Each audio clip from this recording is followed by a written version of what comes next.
lebih dari 10.000 warga negara Indonesia terlibat kasus online scam Ya, di 10 negara. Jadi mereka itu dijanjikan ketika pada waktu direkrut gajinya sekitar 1.000 sampai 1.200 US dollar. bahwa hampir 99,99% itu mereka yang bermasalah itu adalah mereka yang berangkat non prosedural. Non prosedural. Saya ngasih contoh nih, orang dianiaya, udah tahu sakit ditanya lagi, Ya. ya kan? Lu kamu sakit gak? Kan lucu.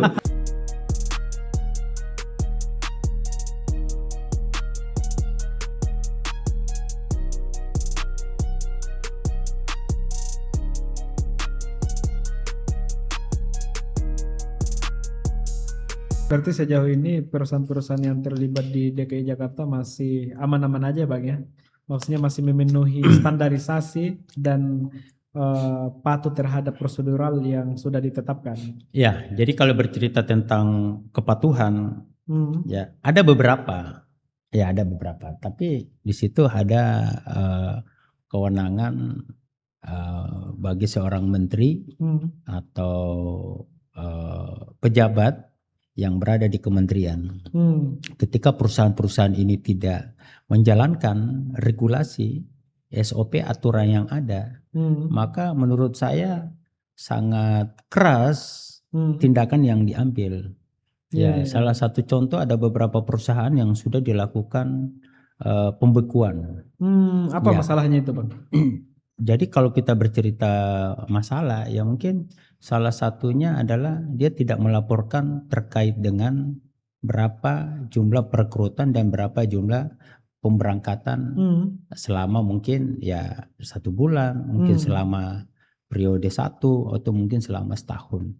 Macam-macam lah ya kan. Kemudian mungkin mereka tidak open terhadap pekerja-pekerja yang akan bekerja di luar negeri. Artinya ya standar SOP-nya tidak ada dan macam-macam, sehingga bagi pejabat kementerian dia punya kewenangan untuk melakukan yang namanya proses pembekuan sementara untuk tidak melakukan operasi. Kemudian kita melakukan pengawasan.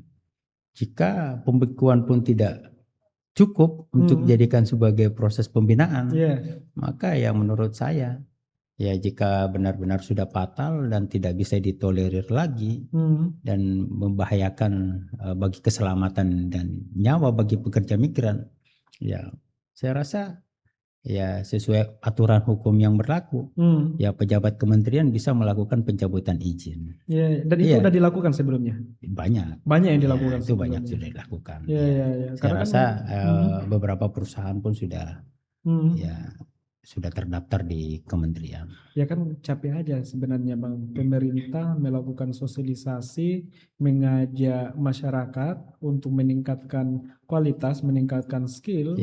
Mereka mendapatkan pelatihan mulai dari proses persiapan. Harusnya mereka sebagai garda terdepan, PT-PT ini ya, perusahaan ini menjadi garda terdepan untuk benar-benar membantu pemerintah. Betul. Ya, dalam memberikan. Dan mereka dapat keuntungan yang besar juga kan sebenarnya. Core bisnisnya ada.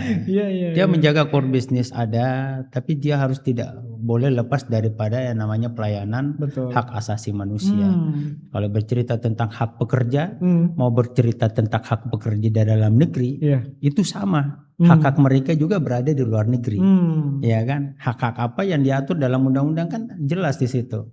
Hak asasinya, hak kesehatannya. Makanya di dalam regulasi pendaftaran itu mereka diwajibkan untuk wajib daftar di BPJS.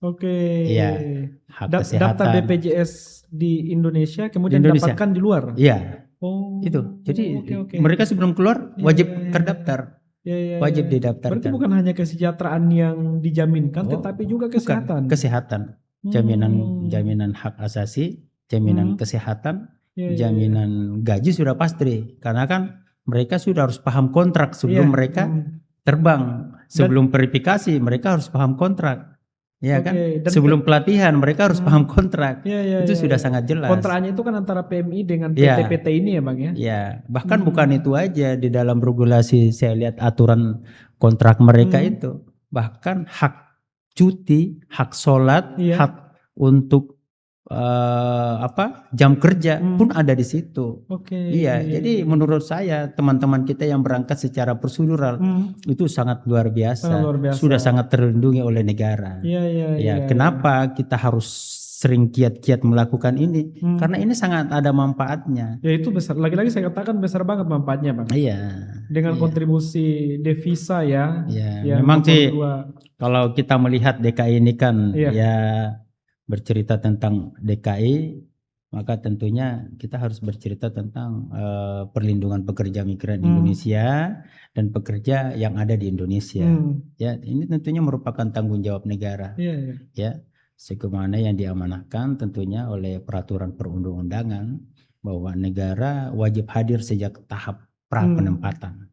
Jadi kita benar-benar harus hadir, ya kan? Kemudian selama masa mereka bekerja, kemudian hingga mereka purna dan kembali ke Indonesia. Bahkan setelah balik ke Indonesia masih diurus. Oh, masih diurus. Tapi kalau perusahaan-perusahaan ini bagaimana keterlibatan mereka setelah PMI purna balik ke Indonesia? Karena kan kalau pemerintah itu kan misalnya memberikan dana kur, kemudian pelatihan-pelatihan untuk mereka bisa berbisnis atau apa yang menjadi kelebihan mereka. Nah, perusahaan-perusahaan yang sebelumnya memberangkatkan mereka gimana, Bang? Ya, ada di antara mereka beberapa perusahaan juga sedang berkolaborasi beberapa perusahaan yang ada di Indonesia. Jadi mereka begitu kembali, dia pasti menyampaikan bahwa ada PMI yang pulang ke Indonesia dan ini keahliannya. Dan ada beberapa juga perusahaan yang sudah siap untuk menampung mereka. Ya, tapi lagi-lagi ya ini kan bercerita tentang kesejahteraan. Iya kan. Nah, mereka menjadi pekerja migran itu kan mungkin berada di sudah ya nyaman di keuangan ya kan, mungkin karena sedikit gaji. Ya. Bisa 2-3 kali lipat lebih tinggi dibandingkan di Indonesia. Terus mendapatkan jaminan ya kan. Tapi lagi-lagi mereka kan jauh dari keluarga dan itulah fungsi kehadiran negara kembali untuk bisa mengakomodir terkait dengan perlindungan keluarga dan anak-anak mereka. Yang menarik juga deh terkait dengan mereka kan sudah nyaman di luar. Dengan gaji yang tinggi, kemudian hubungan dengan tempat mereka bekerja juga baik. Mereka udah nyaman lah. Nah, kan banyak tuh yang ditemukan mereka nggak memperpanjang lagi. Visanya di Indonesia. Sementara dengan kenyamanan yang mereka temukan di luar sana, mereka memutus, seolah-olah memutus lah, nggak diperpanjang lagi, dan nama mereka secara administrasi hilang dalam catatan.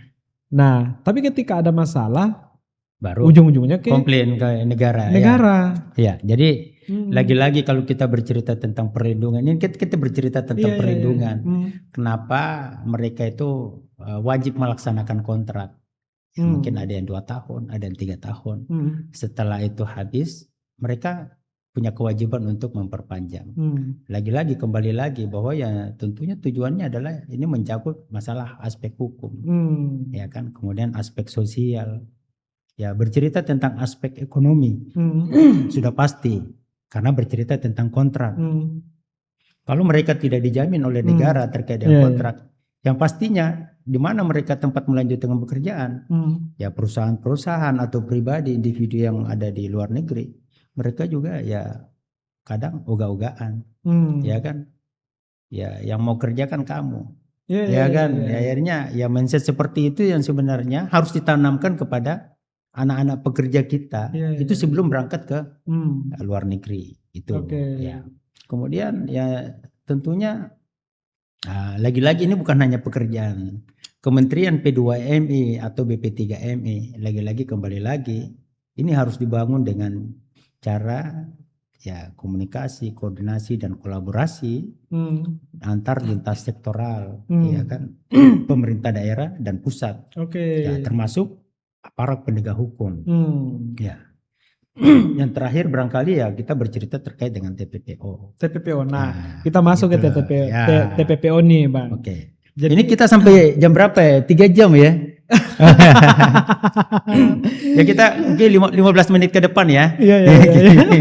Soalnya kita 15 menit ke depan lah. Kita bercerita sekarang fokus pada Ah, TPPO. Jadi Ya. TPPO ini Bang, data menunjukkan sebanyak 340 calon pekerja migran berhasil diselamatkan dari sindikat TPPO yang akan dikirim ke Abu Dhabi, Arab Saudi, Dubai, Qatar, dan Kamboja. Ya. Itu data 2025 Bang. Nah, jadi ada 11 dari 28 tersangka sindikat itu ditangkap oleh Polres Bandara Soekarno-Hatta Ya. dan BP3MI Banten. Nah, kemudian biasanya yang ini calon pekerja migran yang yang TPPO ini itu salah satu targetnya ke Kamboja. Ya. Hmm, Oke. Salah satu targetnya Kamboja. Nah, kemudian mereka diiming-imingi jadi operator komputer Ya. dan juga ini Bang, lebih dari 10.000 warga negara Indonesia terlibat kasus online scam Ya. di 10 negara. Sekitar 1.500 merupakan korban TPPO. Oke. Nah, jadi mereka itu dijanjikan ketika pada waktu direkrut gajinya sekitar 1.000 sampai 1.200 US dollar atau ya dari kalau dirupiahkan itu 16,5 sampai 19,8 juta. Nah, bagaimana dengan BP3MI DKI Jakarta dalam mengantisipasi adanya TPPO? Ya. Jadi lagi-lagi kalau kita bercerita tentang data, mungkin apa yang Abang sampaikan itu mungkin bisa lebih daripada itu ya. Iya, iya, iya. Ya iya. mungkin itu Oke. korban yang mau melaporkan diri ya kan. Ya, lagi-lagi kita bercerita tentang DKI Jakarta. Ya, bahwa DKI Jakarta ini adalah merupakan sebuah strategis dalam perlindungan pekerja migran Indonesia. Kenapa saya bilang? Karena ya menjadi salah satu pintu utama ya pemberangkatan melalui bandara. Iya. Ya. Sini jarang orang berangkat ke luar negeri lewat laut atau lewat darat. Lewat laut itu bagi-bagi Iya, yang iya. ilegal. Pasti lewat udara, pasti lewat Iya, iya, udara. iya, iya. Oleh karena itu, ya kembali lagi saya dari awal bahwa pelayanan kita ya menjadi salah satu prioritas utama ya dalam perlindungan, tentunya pencegahan TPPO tentunya harus dilakukan dari sejak dini mereka sejak pra, ya kan, secara administrasi, cara perekrutan, cara mungkin mereka dilatih, terus mindset cara berpikir mereka, terus bahasa benar-benar harus mereka menguasai sesuai dengan jobnya, ya kan, jangan sampai sertifikat keluar mereka tidak paham bahasa, itu yang perlu menjadi pengawasan kita bersama. Dan tentunya ya kalau bercerita tentang administrasi ya tentunya semua harus dilengkapi dengan kemampuan dan kapasitas, ya kan. Dan ya bercerita tentang negara harus hadir sejak awal dan lewat sosialisasi, lewat informasi-informasi yang memang resmi untuk menyampaikan bahwa mana yang benar dan mana yang tidak boleh dilakukan oleh para pekerja migran. Nah, sehingga bercerita terkait dengan TPPO ini, kenapa mereka ini banyak kesandung di luar negeri? Ya, kembali lagi saya sampaikan dari awal bahwa hampir 99,99% itu mereka yang bermasalah itu adalah mereka yang berangkat non prosedural. Non prosedural. Iya. Ada nggak yang berangkat melalui prosedural, kemudian mereka itu terlibat dalam TPPO? Hampir tidak ada. Hampir tidak ada. Hampir tidak ada. Oke. Ya, jadi selama saya beberapa bulan di sini di DKI Jakarta, ini kan kita hampir setiap minggu ada deportasi. Hampir setiap minggu. Tiap minggu ada. Setiap bulan pasti banyak.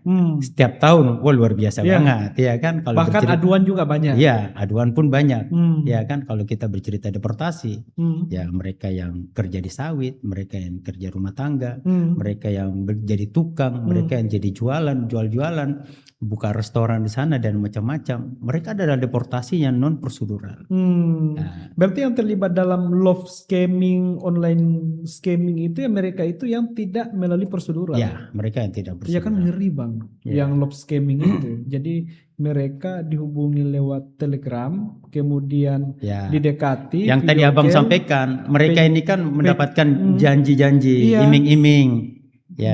Kalau tadi kan janji-janji iming-iming Ya. terkait dengan gaji. Tapi kalau love scamming itu loh bang, itu Ya. kan ngeri modusnya. Ya. Telegram, kemudian mereka didekatin dan Ya. ada video call dalam tanda kutip seks, Ya. kemudian mereka disandra lah. Ya. Jadi itulah perempuan-perempuan yang kemudian Ya.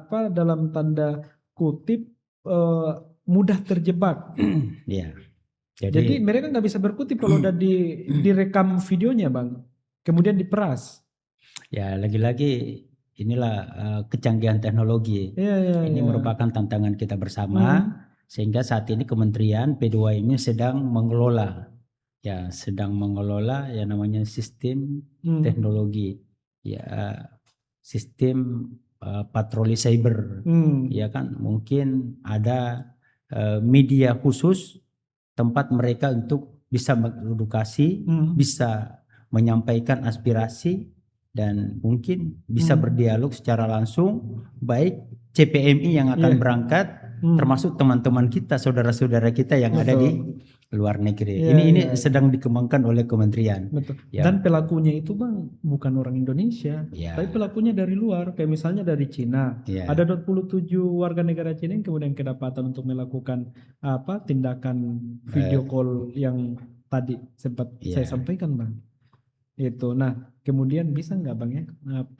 Kan biasanya untuk online scam kemudian love scamming itu di ini ke Kamboja tuh. Ya, itu. Nah, ini ada government to government nggak supaya itu bisa diantisipasi ketika misalnya ini kan pelakunya kan masyarakat di luar, kemudian yang jadi korban kan masyarakat kita. Ya. Itu. Jadi saya sangat pendapat bahwa memang kerja untuk bisa menjaga marwah pekerja kita ini bukan hanya Kementerian P2MI, ya kan? Betul. Bukan hanya tugasnya PP3MI DKI Jakarta.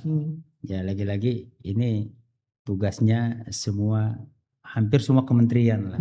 Ya, khususnya teman-teman kita yang bekerja di APH, teman-teman kita yang bekerja di khusus menangani masalah IT, ya, yang mungkin Kementerian Teknologi, ya kan, mungkin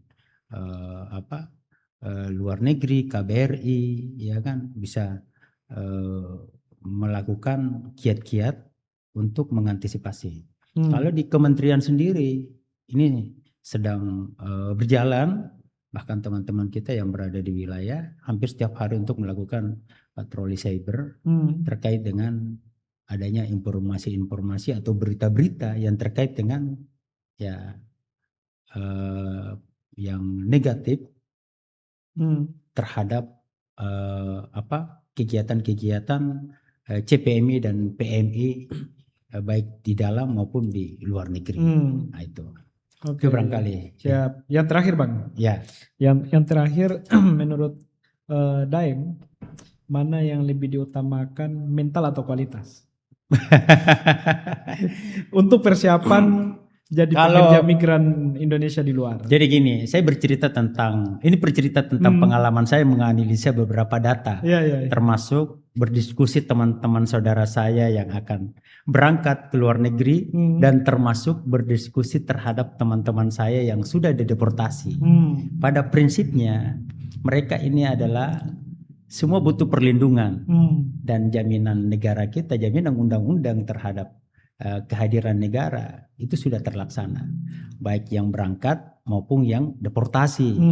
Bayangin saja ya kan, mereka ini 3 tahun, 5 tahun, ya kan, berangkat non prosedural, begitu deportasi, ujung-ujungnya minta tolong sama negara. Pak, pulangkan saya, Pak, kasih makan saya, kasih pekerjaan saya. Itulah kehadiran kita di situ. Ya. Bercerita terkait dengan apa tadi? Mental dan Mental, kualitas. ya. Mental atau kualitas duluan nih. Kalau DKI Jakarta ini sudah pasti bercerita tentang SDM, kapasitas, kemampuan. Ya, saya jamin kalau misalnya ini analogi berpikir Iya, saya iya. dari analisa ya. Jadi kalau ada 100 orang DKI Jakarta, begitu dites kemampuan dan kapasitas, saya jamin ya mungkin lebih dari 100 ada yang udah lolos semua Iya, ya. iya, iya. Ya, Secara kualitas. secara kualitas. Begitu 100 dites 100 pasti lolos semua. Tapi begitu ditanya terakhir siapa yang mau berangkat? Ya, disinilah yang perlu kita siapkan mentalnya yang tadi Abang sampaikan. Kesiapan mental untuk mereka bekerja di luar negeri. Tentunya kesiapan mental itu bukan hanya SDM, kemampuan, bahasa dan lain sebagainya, tetapi mungkin pemahaman hukum yang perlu disampaikan. Oke. Ya, bahwa benar-benar ketika saudara bekerja di luar dan bekerja di negara sendiri, itu jaminan hak pekerja itu benar-benar mereka bisa rasakan kehadiran negara, ya kan? Nah, kalau bercerita mental, ya mungkin ya yang punya mental itu ya mungkin orang yang sedikit agak di kampung gitu ya kan. Ya sedikit kepepet ekonomi lah ya kan.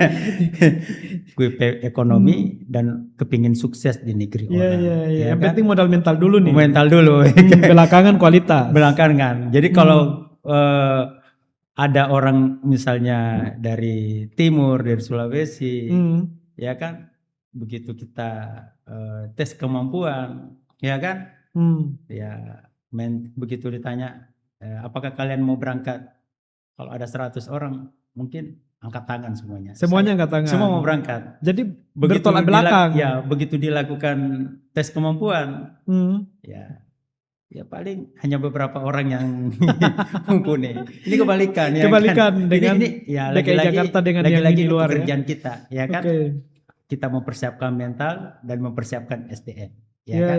Sehingga mungkin ini supaya seimbang ya. Seimbang ya antara kan? mental dan kualitas. Ya, yang mentalnya siap, kita didik kemampuan dan kapasitas dia. Yang sudah siap SDM-nya dan kapasitas kemampuan dia, kita didik kesiapan mentalnya gitu. Ya, luar biasa. Ya, siap. Jadi mudah-mudahan tidak lama lagi jadi profesor. Amin. Siap. Dengan jumlah karya udah berapa buku, Bang? Saya ini yang mau kelima. Ya. Oke. Judul pertama? Yang pertama itu bercerita tentang filosofi hidup. Oke. Judulnya Di Balik Seragam, Mengayuh Mimpi Menembus Batas. Oh, ini pengalaman di kepolisian. Ya, pengpolisian, pengalaman saya beradaptasi dimanapun saya berada, kemudian sistem dan cara saya berkomunikasi, baik itu terhadap kedua orang tua, keluarga, teman-teman, sahabat, senior, adik-adik, itu yang saya lakukan. Tapi ngomong-ngomong, kok ditempatkan di BP3MI DKI Jakarta, Bang? Langsung jadi kepala lagi? Ya mungkin campur tangan Tuhan.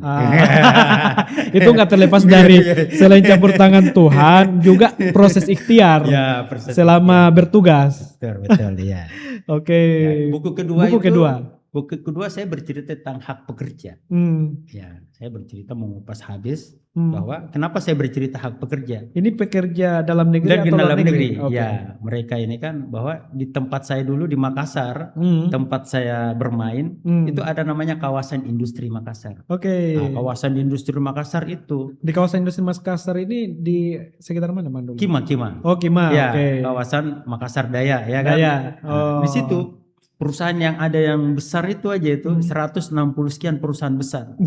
Ngeri. Jadi kalau saya melihat, kalau bercerita ribuan pekerja mungkin sudah jutaan kali. Iya kan? Kemudian kita melihat dari hak-hak mereka. Kemudian di sana itu tetangga saya masih ada di bawah umur bekerja juga dulu, tapi nggak tahu sekarang, ya kan? Nah, begitu saya melakukan penelitian ternyata masih ada. Ternyata ini perlu dikaji. Dan masih ada ketimpangan. Ya, ada ketimpangan dan ketidakadilan dari perusahaan ke mereka. Sehingga saya memunculkan bahwa mereka ini sudah dijamin oleh undang-undang dan hukum. Ya, hak mulai yang tadi saya sampaikan, hak mereka bekerja, hak mereka untuk mendapatkan gaji yang layak sesuai dengan UMR wilayah masing-masing, hak mereka untuk mendapatkan kesehatan, mereka mendapatkan cuti, mendapatkan tempat yang layak, Hmm. kemudian ya komunikasi, berorganisasi. Iya, Ya, iya, itu iya, kan iya. diatur dalam Iya, undang-undang. iya, iya, Dan di betul. situ saya mengupas terkait dengan bagaimana tanggung jawab negara. Hmm. Ya, tanggung Oh, jawab termasuk negara. tanggung jawab Iya, negara. tanggung jawab negara ini kan ada di Snaker, ada Iya, tanggung jawab iya, iya, iya. kepolisian, ada lembaga-lembaga yang berhubungan dengan pekerja. Ya, oke. Kemudian saya bercerita tentang apa hak dan kewajiban bagi pemilik perusahaan, Hmm. khususnya para owner-owner ini. Yang ketiga saya bercerita tentang hak pekerja. Oke. Nah, itu saya bercerita Buku tentang kedua nih. ya buku kedua. Buku ketiga. Buku ketiga saya bercerita tentang viktimologi. Kenapa saya Mhm. bercerita viktimologi? Oke. Karena sebagian besar ya korban-korban ini ya dia ada di level bawah. Level bawah ini adalah pekerja. Oke, Nah, sehingga buruh-buruh lah ini ya. ya kalau berdasarkan regulasi undang-undang bahwa bercerita tentang viktimologi itulah saya bercerita tentang teori, Hmm. yaitu hukum, praktik, penegakan hukum di Indonesia. Hmm. Artinya bahwa korban ini tidak bisa lagi dijadikan sebagai objek, Iya, iya. tapi ia adalah subjek Hmm. yang harus sederajat posisinya sama dengan ya baik itu sebagai pemeriksa, baik itu sebagai mediator, baik itu sebagai verifikator maupun aparat penegak hukum Iya, iya. maupun ya lembaga-lembaga lainnya yang berhubungan dengan penanganan Ya, karena selama ini korban. persepsi ke korban itu kan objek. Objek. Jadi harus dilevelkan. Levelkan sama, Oke. nggak bisa lagi Hmm. begitu udah korban ditanyanya macam-macam, Iya, ya iya, kan? iya, iya. Contohnya, Hmm. ya kan? Misalnya saya ngasih contoh nih, orang dianiaya, udah tahu sakit ditanya lagi, Iya. ya kan? Lu kamu sakit gak? Kan lucu, udah berdarah bengkak lagi ditanyain, kamu sakit gak? Yang seperti itu yang tidak boleh, Iya, ya iya, kan? iya. Sehingga bagi seorang penyidikan atau penyelidikan bagi APH ini regulasinya harus memahami Iya, bahwa iya, iya. antara hak korban dengan hak pelaku itu juga punya sama, Iya, ya kan, iya, iya, antara oke. viktimologi dan kriminologi. Hmm. Kalau kita bercerita kriminologi berarti bercerita tentang pelaku. Kalau viktimologi adalah korban. Korban. Ya. Oke. Buku keempat. Keempat, saya bercerita tentang hukum pekerja migran. Oh ini. Ya. Tapi kan sebelumnya buku-buku sebelumnya itu sebenarnya dasar untuk. Ya, dasar. Oke. Jadi kalau saya bercerita tentang hukum pekerja migran, ya pemahaman terkait dengan CPNI, apa hak dan apa kewajiban, apa yang boleh yang tidak boleh mereka lakukan, di mana kehadiran negara di situ, apa tugasnya kementerian, apa tugasnya P2MI, apa tugasnya PT, apa tugasnya teman-teman yang berada di jajaran operasional termasuk, ya kan, situ saya mengupas terkait dengan yang namanya pelanggaran TPPO. Ya Jarang kan? loh yang mengulas dalam bentuk buku. Oh iya, itu ada kan. buku saya itu lengkap. Oke. Ya. Tapi Ya, saya tidak perjualbelikan. Tapi terdaftar itu semua terdaftar di Perpustakaan Nasional ya. Secara legitimasi itu sah di mata hukum. Kenapa nggak di Gramedia saya, Programa? Iya, saya jual buat mahasiswa aja. Oke. Tapi eksklusif ya. Eksklusif. Oke, tapi oke. jualnya aja bilang kamu kalau mau bayar di masjid aja. Iya, iya. Bayarnya Luar biasa. kasih orang yang nggak mampu aja. Senilai buku itu. Itu amal jariah. Amal jariah. Jadi ada teman-teman saya di kampus kalau nanya Pak bukunya berapa harganya? Ya harga bukunya misalnya 97.000. Terus bayarnya di mana? Udah kau bayar di masjid aja. Ya itu menurut saya ya sumbangsih pemikiran saya buat ya anak-anak bangsa. Oke. Kan? Karena sejatinya saya juga mendapatkan ilmu ini ya mungkin berkat doa orang-orang yang mungkin yang setiap hari saya komunikasi, yang setiap hari saya berkoordinasi, berkolaborasi, bahkan yang mungkin tidak pernah saya lihat pun mendoakan saya supaya ya saya bisa lebih sehat, lebih nyaman, bisa berkarya, bisa menulis buat mereka. Dan terakhir ini lagi nyusun, lagu nyusun hukum terkait dengan penegakan hukum pekerja. Pekerja migran atau pekerja dalam negeri juga? Ketenaga kerjaan. Penegakan hukum ketenaga kerjaan dan pekerja. Rencana launching kapan tuh? Rilis? Ya, nunggu waktu lah. Ya karena dengan kapasitas dan kesibukan di DKI juga mungkin sedikit agak Jadi buku keempat ini yang relevan dengan pembahasan Ya, kita. ini buku relevan. Ya. Nah, untuk buku-buku 1, 2, 3, dan 5, kayaknya kita harus agendakan di waktu yang lain. Ya, boleh, siap. Oke, oke. Insya Allah. Siap. Terima kasih banyak, Cukup ya? Bang Daeng. Wah, Sehat selalu. makasih.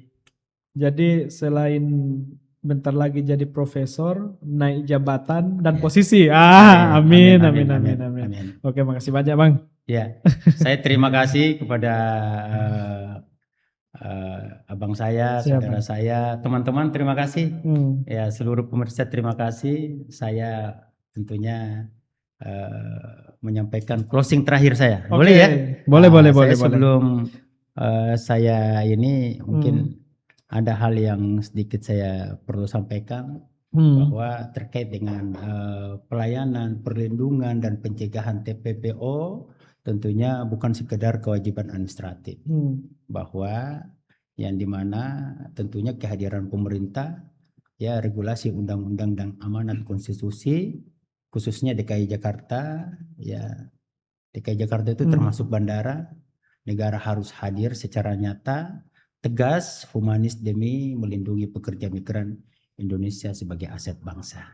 Ya, saya Dr. Arman Muiz, SHSIK MM, ya insya Allah Februari saya wisuda lagi saya ini. Amin. Saya magister hukum, ya. Magister hukum. Ya. Oke. Ya. Kebetulan saya di kepolisian, ya status sekarang. Sekarang Polisi S3 di mana? aktif, Oke. Kombes di Barreskrim. S3 di mana, Bang, sekarang? Ambil master di mana? Saya ngambil di Medan, ya. Oh, di USU. Bukan, UNPRI, Oh. Universitas Prima. Jadi kalau USU itu universitas negerinya Medan. Kalau UNPRI itu swasta hampir. Ya, kebetulan status ininya akreditasi unggul. Iya. Oke, makasih banyak, Bang. Sebagai penutup seperti yang disampaikan tadi sama Bang Amran Muiz, yaitu humanis. Harapannya semua lembaga, negara, perusahaan, khususnya yang bergerak untuk pekerja migran Indonesia harus humanis, karena ini pejuang kemanusiaan. Oke, terima kasih banyak. Salam Reform Syndicate. Salam proteksi. Salam proteksi.